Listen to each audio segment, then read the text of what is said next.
The night the trouble started, the stars above Umuko village were shining like tiny eyes watching a secret. A strange wind blew across the houses, carrying whispers no one understood. Children stopped playing. Women paused their cooking. Even the Christmas lights hanging on old trees flickered as if afraid. And right there, standing at the village square with her red Christmas box in her hand, was the woman who changed everything. Her name was Mira. She had come home from Lagos for Christmas, wearing a simple gown, a gentle smile, and a beauty so natural that it made people turn their heads without even knowing why. She came home for peace.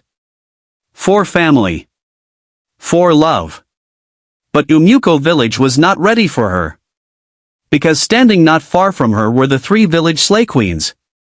Boma, Kiki, and Adana.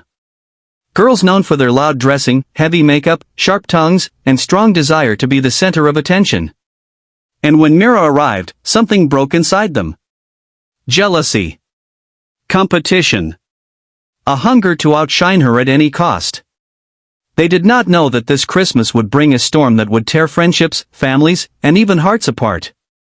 Because beauty is sweet, but envy is deadly. And on the night of the Christmas Beauty Festival, one girl would not make it home. Welcome to Nightfall Tales by Wura, where every story pulls you in like a movie. Sit tight, because tonight's story will touch your heart and shake your soul. The bus that carried Mira into Umuko village stopped in front of the old mango tree near the square. Children playing nearby paused when they saw her step down. Her skin glowed softly under the evening sun, her hair packed in a simple bun, her white gown flowing gently with the breeze. She carried only 2 bags, one with clothes and one with gifts for her family. Mira has come home, the children shouted as they ran ahead of her. The smell of fried plantain, wood smoke, and Christmas spices floated in the air. Drums played in the distance as dancers practiced for the big Christmas festival happening in 2 days. Everywhere looked lively. Mira breathed in deeply. This was home. As she walked toward her family house, people waved at her. The old tailor, Mama Ozioma, smiled with missing teeth.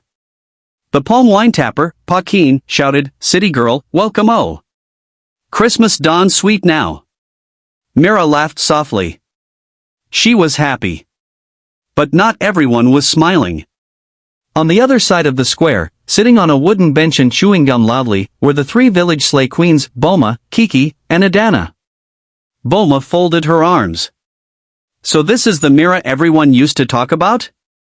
Kiki hissed. She is not even wearing makeup. Why is she fine like this? Adana leaned forward, her eyes narrow. Simple beauty is the worst. It makes our own beauty look fake. The moment Mira passed them, their pride shook like weak bread. Boma whispered, "We need to show this city girl that we run this village." Kiki added, "Before she steals all the attention during the Christmas festival." Adana smiled slowly. Then let the competition begin. They had no idea how far things would go. Meanwhile, Mira entered her family compound, where her mother ran out and hugged her tightly. "My daughter! See how fresh you look. Mama, I missed you." Her younger brother, Chaik, ran out shouting, "Sister Mira! You brought biscuit?" She laughed and lifted him. "Better than biscuit. I brought surprises." As night fell, the family ate dinner together.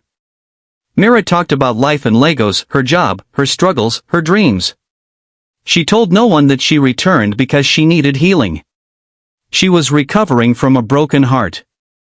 A man she loved betrayed her. She came home to rest. But peace would not come easily. Later that night, while Mira sat outside watching the stars, she heard soft footsteps. It was her childhood friend, Obi, the boy who used to follow her everywhere when they were small. He had grown, tall, calm, handsome. "Mira," he called softly. She turned. Her heart warmed. "Obi?" They hugged, smiling like old memories. "You came home for Christmas," he said, sitting beside her. "I needed air, real air," she replied. They talked for a long time, laughing gently under the moonlight. But someone else was watching them. From behind the mango tree. Boma stood with her arms crossed. City girl has already collected someone's crush, she muttered. This Christmas will be interesting. And that night, the rivalry began. The next morning, Christmas breeze blew gently through the village. The sun was bright but soft, like a golden lamp. Mira wore a simple yellow dress and walked to the village square with Obi to buy akara and pap. People greeted her with smiles, and she responded humbly. But as she walked, more eyes turned to her. Even women whispered, city people and their fine skin. Obi noticed the attention but kept quiet. At the far end of the square, the village slay queens stood together, dressed in tight red mini dresses, their faces coated in thick makeup, their wigs long and shiny. They waited for Mira to pass. When she did, Boma shouted loudly, "Girls, let us show this Lagos girl how real slay queens walk."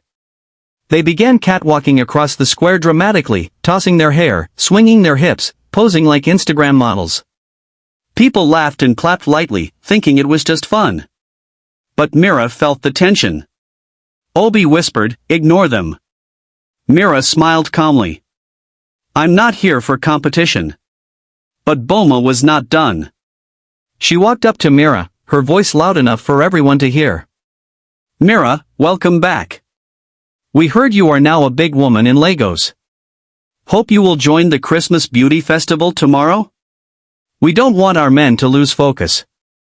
Some people chuckled. Kiki folded her arms proudly. Adana eyed Mira from head to toe. Mira swallowed gently. "I didn't come here for any competition." Boma smirked. "Of course. Some people know when they cannot win." The crowd went silent. Obi stepped forward. "Boma, leave her alone." Boma hissed. "Obi, face your carpenter work. Kings are talking." Mira held Obi's arm to stop him from responding. "It's fine. Let her talk." But it was not fine. The slay queens spread the story across the village that Mira was afraid to compete. They exaggerated it. They added lies. They said she pretended to be humble because she knew she couldn't win. By afternoon, almost everyone had heard the gossip. Mira sat quietly in her mother's kitchen, helping to peel yam, but her heart was heavy. "Mama," she said softly, "why are people like this?" Her mother touched her shoulder gently. "My daughter, jealousy is older than this village. Don't let it steal your peace." At the same time, in another part of the village, the slay queens held a secret meeting in Boma's room. "We must make tomorrow's festival hot," Boma said. Kiki agreed. "We will dress to kill." Adana added, "And we will make sure that if Mira steps there, she will regret coming home." The three girls touched hands together.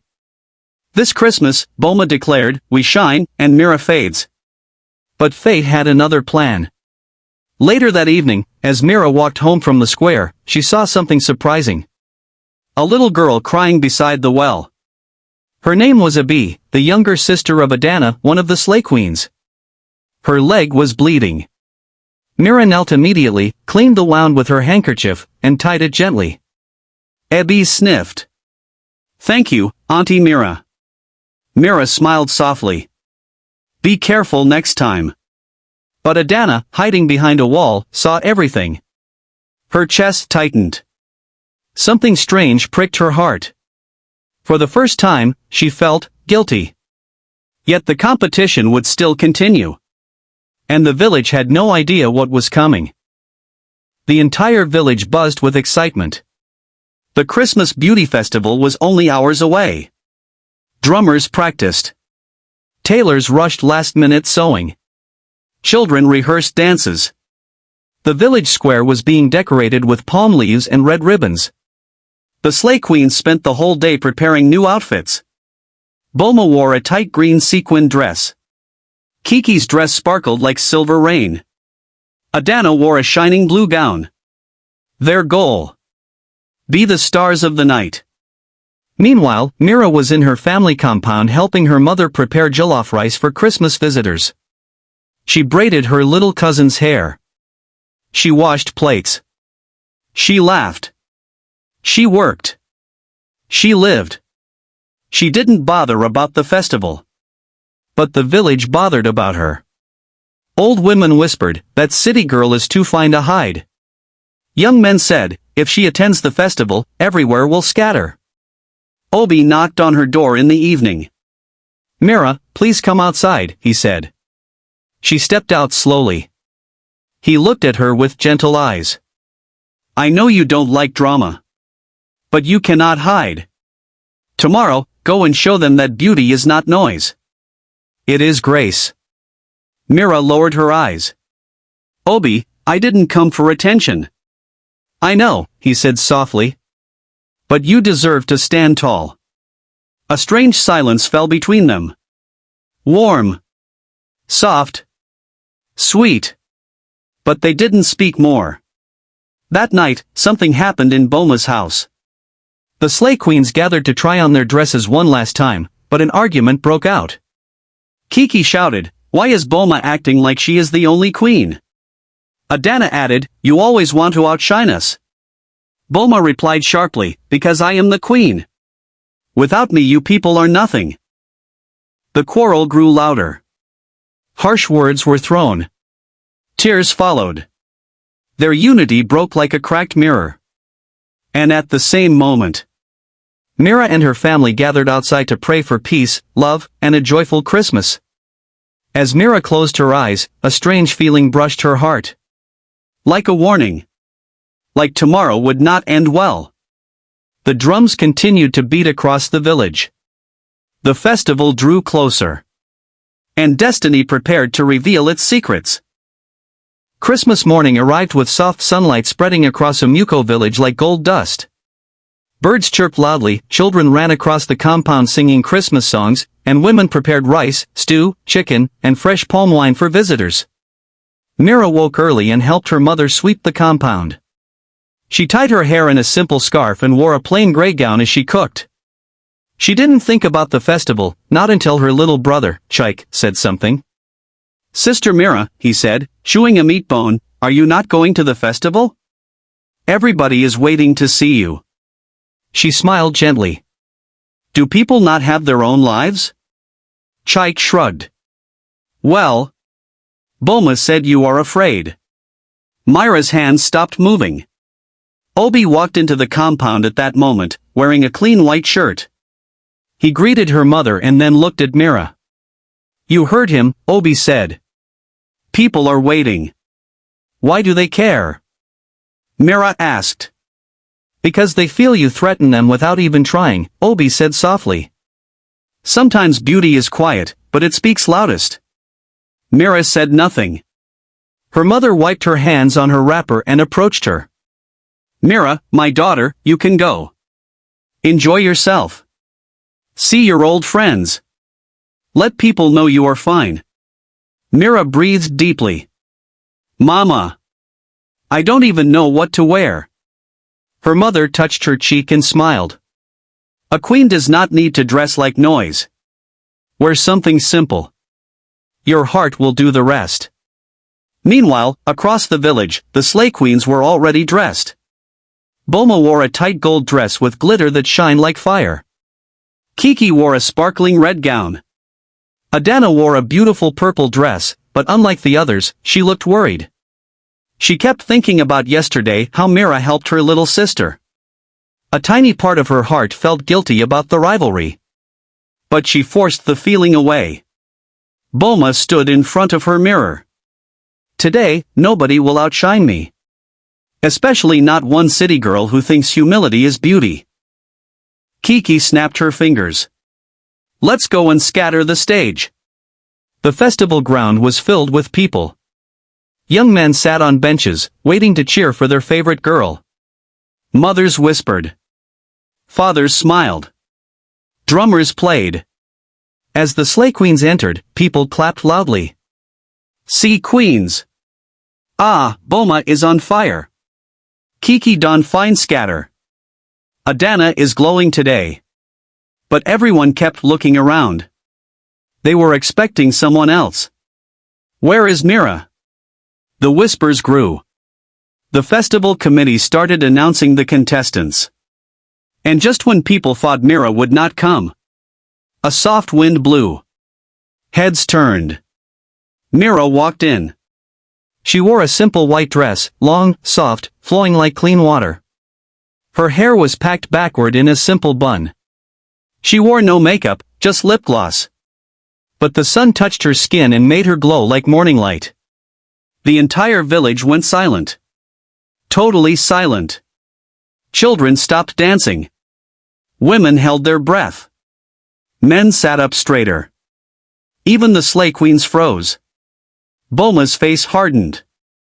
Kiki's jaw dropped. Adana's eyes softened with something like guilt and admiration. Mira didn't walk like a model. She walked like a calm queen who didn't need to prove anything. She greeted elders with a small bow. She waved at children.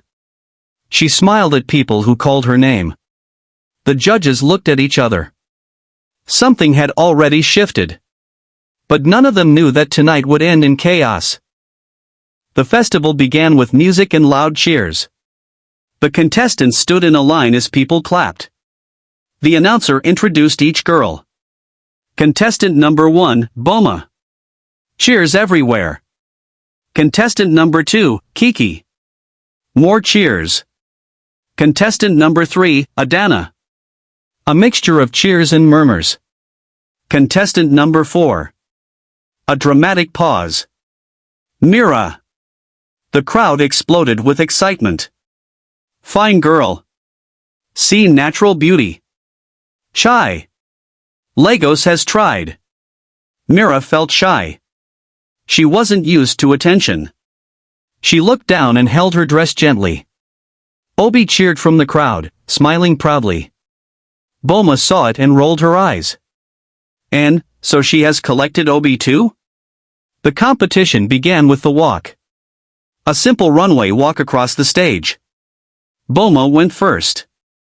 She walked with long, confident steps, blowing kisses at the crowd. People clapped. Kiki went next, swinging her hips dramatically, waving her hands like a dancer.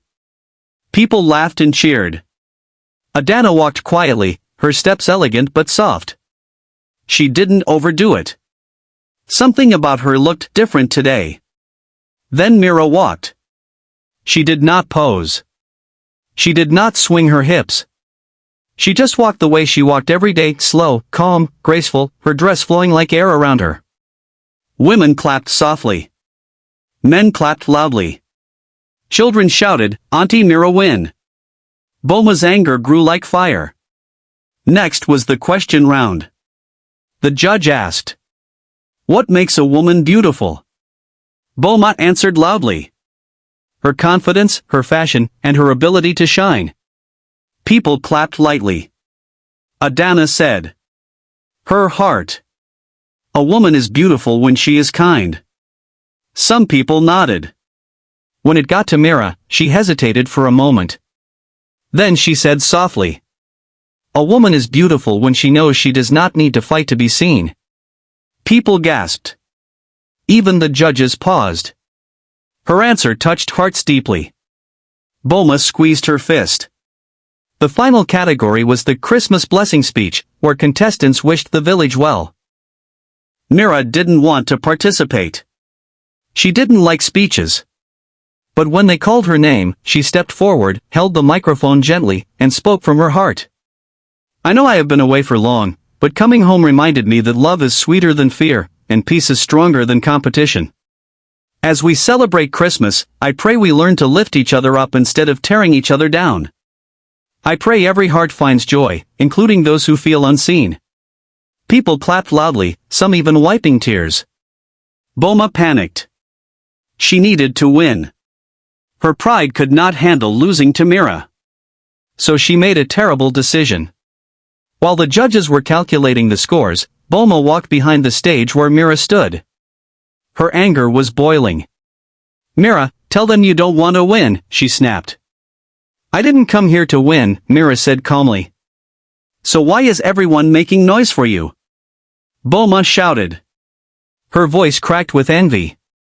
Before Mira could answer, Bulma grabbed Mira's dress and pulled it hard. "Stop," Mira said, stepping back in fear. But Bulma didn't stop. Kiki tried to help her, shouting, "Boma! People are watching!" Adana ran forward, terrified. "Boma, leave her alone. This has gone too far." But in the struggle, Boma's hand slipped. Mira stepped backward, and her foot slipped on the edge of the wooden stage. She fell. A loud scream cut through the air. "Mira!" Obi rushed forward.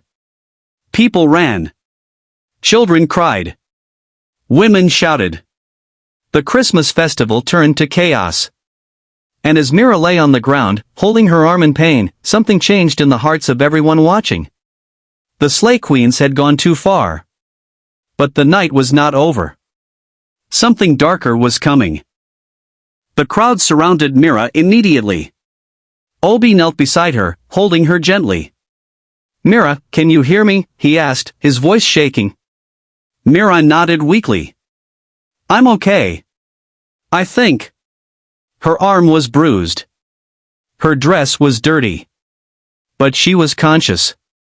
Her mother pushed through the crowd, crying, "Who did this to my child?" Eyes turned sharply to Boma. Boma's heartbeat raced. Fear washed over her face. I didn't mean." Her voice trembled. But people were already angry. "You pushed her. Envy will kill you one day. Shame on you, Boma." Kiki covered her face in shock. Adana bent her head, tears dripping down her cheeks. Obi carefully helped Mira sit up. "Take her home," someone said. "Get palm oil," an old woman suggested. "Bring water." But Mira shook her head softly. "I'm fine. I just need to stand." Obi held her hand as she stood slowly. When she lifted her head and looked at the crowd, her eyes shone with something powerful, not anger, not pride, but quiet strength. "I'm okay," she said gently. "Please, don't fight." Her soft voice calmed the crowd. People stepped back. Her mother wiped tears. "My daughter." Mira touched her mother's hand. "I'm fine." Then she turned to Boma. The whole village waited for the next words. Would she insult Boma? Shame her? Expose her? No. Mira walked up to Boma, even with her bruised arm, and whispered softly. "This is not who you are." Boma's face collapsed. Her eyes widened. Her lips trembled. Tears gathered. Nobody had expected that. Mira stepped back. At that moment, the judges walked to the stage. They looked serious. The head judge raised the microphone. "Because of what happened, we must make a decision." The crowd fell silent. But after reviewing all categories, the winner of the Christmas Beauty Festival is... The long pause held everyone's breath. Mira! The crowd exploded with cheers. Kids jumped and clapped. Women ululated. Men nodded proudly. Even elders smiled. But Mira raised her hand gently. "Please. I don't want the crown." The crowd went silent again. "I didn't come here to compete. I came here to rest, to heal, to celebrate Christmas with my family. Give the crown to someone who truly wants it." The judges looked confused. People whispered. Then Mira turned to Adana. "Give it to her," she said softly. "She deserves it." Adana's eyes widened. "Me?" she asked, voice shaking. "Yes," Mira said. "You have a good heart, even if you are hiding it." Adana burst into tears. People cheered again, this time louder, deeper, more emotional. The crown was placed on Adana's head.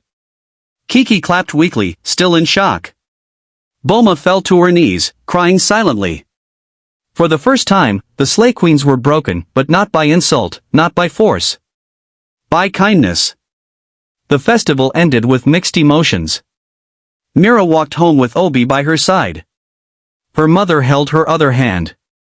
But the night was far from over. Something strange kept following Mira like a shadow. Something that would reveal itself in the final chapters.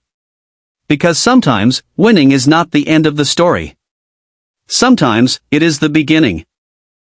The Christmas festival ended, but the village did not sleep. Everywhere buzzed with the same story. Mira forgave her. She gave the crown away. Slay Queens don humble today. This Christmas will not be forgotten. People talked until late night. But Mira's house was quiet. She sat on a wooden stool outside, her bruised arm resting on her lap. The stars above were bright. The night was cool. The village still smelled of jollof rice, firewood, and Christmas spices. Obi brought warm water and sat beside her. "Let me clean your wound," he said gently. "You don't need to," Mira replied. "I want to," he said, dipping a cloth into the warm water. She finally agreed. He cleaned her arm slowly, carefully, like she was fragile glass. His hands were gentle, and his eyes held something deep, something he had been hiding for years. "Mira," he said, "you didn't have to give away the crown." She smiled faintly. "The crown is not my purpose." "What is your purpose?" he asked. She looked at the sky. "To heal, and to help people heal." Obi looked at her for a long time. He knew she had returned from Lagos with a broken heart, but he didn't know how deep the wound was. He wanted to ask, but he didn't want to hurt her. After cleaning her arm, he said softly, "You have changed, Mira. You came back wiser." She chuckled. "Pain teaches." "Is that why you forgave Boma?" he asked. Mira nodded slowly. She is fighting her own battles. People who shout the loudest are usually hurting. Obi sighed. "She almost hurt you badly." "I know," she whispered. "But hurting her back will not heal me." Their eyes met, and something passed between them. Warm. Soft. Unspoken. But before either of them could say anything more, a soft knock came from the gate. "Come in," Mira's mother called. The gate opened, and to Mira's shock, it was Adana. Her eyes were swollen from crying. She held the crown in her hands. "Mira," she said softly, "please, can I talk to you?" Mira stood. "Come." Adana stepped forward slowly. "I don't deserve this crown," she said, shaking her head. "What happened today? I feel ashamed." "You didn't push me," Mira said gently. "But I didn't stop Boma either," Adana whispered. "I saw it coming. I knew the jealousy was too much. I could have controlled her. But I wanted to win too." Her voice cracked. "I am sorry." Mira held her hand. "I forgive you." Adana burst into tears like a child. "I don't want people to call me a slay queen again," she cried. "I want to be better." Mira hugged her. "Then start healing," she said softly. Obi watched them quietly, moved by their strength. After a while, Adana wiped her tears and left. The night grew deeper. Obi stood up and faced Mira. "Mira, can I tell you something?" She looked at him curiously. "Yes." He swallowed. "I don't want to hide how I feel anymore." Her heartbeat stopped for a moment. But before he could finish, Mira's mother stepped out. "Obi, Mira, come inside. Food is ready." Obi sighed. "Another time," he whispered. Mira smiled faintly. "Another time." Meanwhile, across the village, Boma lay on her bed crying silently. Her mother sat beside her, confused. "Boma, what happened? Why did you do that girl like that?" "Mama," Boma sobbed, "I don't know what is wrong with me. I feel like everything is slipping from my hands. Everybody likes Mira. Nobody sees me." Her mother stroked her hair. "My daughter, beauty is sweet, but it is not life. You must learn to love yourself, not fight others." But Boma only cried harder. The night ended with many hearts confused, many hearts healing, and many hearts changing. Tomorrow would decide everything. The final chapter of Christmas. The final chapter of forgiveness. And the final chapter of the village sleigh queens. The next morning, Christmas Day, the village woke to the sound of church bells. Children ran around with balloons. Women went to church wearing fresh wrappers and new shoes. Men carried chickens, goats, drinks, and gifts. It was a bright, beautiful morning. Mira wore a simple green gown and followed her family to church. Obi walked beside her, his heart beating fast with words he had not yet said. Inside church, the choir sang Christmas songs. Candles burned softly. People prayed. But the entire service felt different. The village seemed calmer. Gentler. Kinder. After the service, the pastor asked the congregation to sit. He said, "Yesterday, during the festival, something happened that showed us the danger of envy, and the strength of forgiveness. Today, I want the girl who was hurt and the girls who hurt her to come forward." The church murmured. Slowly, Mira stood. Then Adana. Then Kiki. Then finally Boma, who looked scared, ashamed, and broken. They stood in front of everyone. The pastor smiled warmly. "Mira, you have shown us the true meaning of Christmas: love, forgiveness, and humility." The whole church clapped softly. Mira bowed her head humbly. The pastor turned to Boma, Kiki, and Adana. "You are young, you are beautiful, and you are still learning. The world will not judge you for one mistake. What matters is what you do after this." Boma burst into tears, dropping to her knees. "I'm sorry," she cried loudly. "I'm so sorry, Mira. I was jealous. I felt invisible. But you still forgave me. Please forgive me again." Mira knelt beside her and hugged her tightly. "It's okay," she whispered. "We all learn." The entire church wiped their tears. It was a moment nobody would forget. After church, families returned home to eat Christmas food. The smell of rice, stew, and chicken filled the air. Mira sat outside with Obi, watching children chase each other. Obi finally took a deep breath. "Mira, can I say it now?" She smiled. "Yes." He looked into her eyes. "I have loved you for a long time. Since we were children. I tried to forget. I tried to move on. But I couldn't. When you left for Lagos, it felt like a part of me left too. When you came back, everything inside me woke up again." Mira's heart shook softly. "Obi," she whispered. "I know you were hurt before," he said softly. "I know you came home to heal. And I will not rush you. But I want you to know that if you give me a chance, I will protect your heart with everything I have." Tears gathered in Mira's eyes. She looked at him, really looked at him. His kindness. His patience. His quiet strength. Something warm settled inside her chest. She took his hand. "I want to heal, and I want you beside me while I do." Obi smiled a deep, relieved smile and held her hand tightly. At that moment, Boma, Kiki, and Adana walked toward them. Not as sleigh queens. Not as rivals. But as changed girls.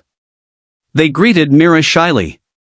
"Mira, we want to spend Christmas with you," Adana said. "If you don't mind," Kiki added. "We want to start again," Boma whispered. Mira smiled warmly. "I would like that." And the five of them sat together, laughing, eating, sharing stories like they were old friends. Children danced nearby. Women sang Christmas songs. The sun shone brightly. It was a Christmas of healing. A Christmas of forgiveness. A Christmas of new beginnings. And from that day, the village sleigh queens became something new. The village sisters. Girls who learned that beauty is not noise, but kindness, peace, and a heart that forgives. Sometimes, the loudest beauty is not the one that shines, but the one that forgives. This Christmas, hearts were tested, pride was broken, and love chose peace over envy. Because when jealousy sleeps, healing wakes up and true queens are crowned in the heart, not on the head.